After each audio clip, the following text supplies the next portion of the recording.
The MLB offseason continues to go about its twists and turns with the Philadelphia Phillies not getting involved whatsoever. However, we do have some news regarding Alec Bohm and the likelihood of him being traded from Ken Rosenthal stepping in and giving his thoughts on why he does not see the all-star third baseman back on the roster next year. So Bohm has been the center of conversation regarding this Phillies team and really what their future moves are. It does, to me, feel like the first domino before you can build in this team outward, but you can't bring in another third baseman or look to replace him until that move is made. So let's start off by listening to the clip of what Ken Rosenthal says regarding the outlook and then dive into things from there. Alec Bohm, the Phillies clearly want to trade him. They have not been successful in their attempts so far.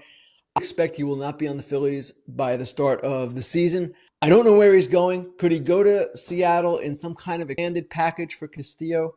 That would seem to make sense. It would 1-for-1. There would have to be other pieces going back and forth. But Seattle needs offense. He is an offensive player. So perhaps that's something that can ultimately transpire. I don't know. I'm just guessing there. But it seems to me that at some point the Phillies are going to do something. Their fans are getting him, and I understand that. But Dave Dombrowski is not the type to end the season the way they did and then come back with this team the next year, or effectively the same team. That's not happening. So shout out to that clip from Foul Territory there and for Ken Rosenthal for giving us a little bit of the behind the scenes. This isn't any brand new information, I would say, but pretty concretely confirms what the whispers have been about. So Luke, your opening impressions here to throw this to you. What do you take away from everything that he did break down there? Muted. Yeah, what it kind of sounds like to me is it feels like this is kind of just what we already knew. But it is kind of big to just hear them. I mean, like continue to talk about it because I feel like it'll get to a point where like the more you hear it, like Yeah. the more likely it is that it's going to happen. It seems like he's going to get traded. It's now kind of just a matter of where. I think the Mariners, like Rosenthal said, are definitely a team that could be a possibility. I think it's interesting that they're sort of going after Castillo, if that would be the idea. It does seem like, once again, this is just another example of the Phillies continuing to prioritize starting pitching. So that's really been their focus. But I will say, if they are going for an arm like Castillo, he's got 63 starts in his last 2 years. He's basically missed like one start since 2022. And his ERA is around a 3.4 over the last 2 years. So, I mean, you're definitely getting a really good arm. This dude logs a lot of strikeouts. He goes deep into the games. He's available. Yeah. And this would definitely be a move I think would be probably a good one for the Phillies, but it is just continuing to stress again how heavy they are in the pitching market. Yeah, and it's interesting. We first got the report of their offer and their negotiations with the Mariners here discussing that they wanted either George Kirby or Logan Gilbert back. It's pretty that was a pretty quick phone call, I kind of assume. And Yeah. in my previous video, kind of gave my thoughts on why I thought Dave Dombrowski was keeping the bar too high here. The more and more we hear about this, the more and more it feels like he has to be traded to me. And I kind of thought about this today. Alec Bohm, one of the question marks regarding him has been his attitude and the way that he carries himself.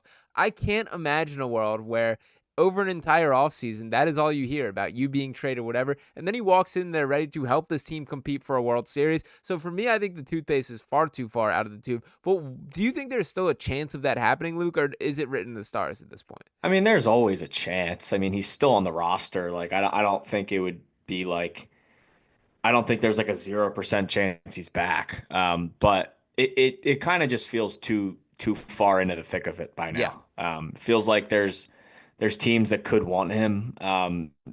It's not really saying teams are like pushing heavy hardcore for him, but I mean he's a 100 RBI guy with a 3-win season and still fairly young for the league. I mean he's only 28. He'll still be 28 on opening day. And I mean those stats are pretty good. Like if you look at Alec Bohm on paper, it's a good baseball player. It's just we kind of know more of the ins and outs, I think, than a lot of other teams do. And I feel like we've gotten a lot of comments on this. Like we're not sitting here and like saying Alec Bohm is some terrible baseball No. player. We've like reiterated that like multiple times. But like if there is a way, if there is a place to switch it up, it is the third baseman who hits cleanup but can't hit for power and got benched in game 3 of the NLDS because of his attitude and his play. Like that is a move the team could make. Yeah. So not saying it's, set in stone, but it shouldn't really surprise anyone that he continues to get shopped. Yeah, and to be honest, I think the book is still kind of out on Alec Bohm, to be honest. I think he falls somewhere in the middle. I don't think he's as good as he looked for the first half of the years, and I don't think he's as bad as he played in the second half of the years. But where exactly in that line for where he falls dictates pretty strongly for how he should be viewed as a player there. Now, we've also, and I know this is not sourced or anything, but this did make a lot of sense to me scrolling Twitter. This tweet here saying, Phillies want a high-leverage pen arm or an outfielder for Alec Bohm. Mariners don't want to part ways with Matt Brash or Tony Taylor in the package. Mariners are at a stage where it's logical to deal from the farm system. The Phillies aren't looking for prospects in a win-now mode. Royals are the other Bohm fit. And I do think that prospects point is especially important to kind of hit on here. I don't see any world in which Bohm has got dealt for prospects.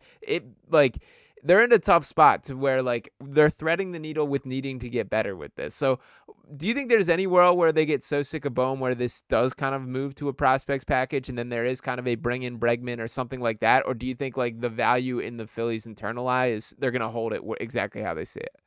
No, I think this would be a major league move. Okay. I think because I think there's still options out there to get a major league player. I think they're just kind of waiting for if there's one thing we've learned this offseason so far, it's they're kind of playing the waiting game. Yeah. They're kind of waiting for almost the ideal trade package or signing sort of guy to be there. I would love Matt Brash. He's sick. He had an awesome year last year. I don't think the Mariners would get rid of him. He's only 26. But I would definitely say that it will be some sort of major league trade because once again, I don't think that Phillies are necessarily eager and pushing hard to just dump Bohm. Like if this was a situation I where think they may Bohm be was at this point. they could be, but if this was a situation where Bohm's I don't want to be here anymore, then if you can't find a trade, then I think you can go get a few prospects for him. But If he effing the hates Phillies this place.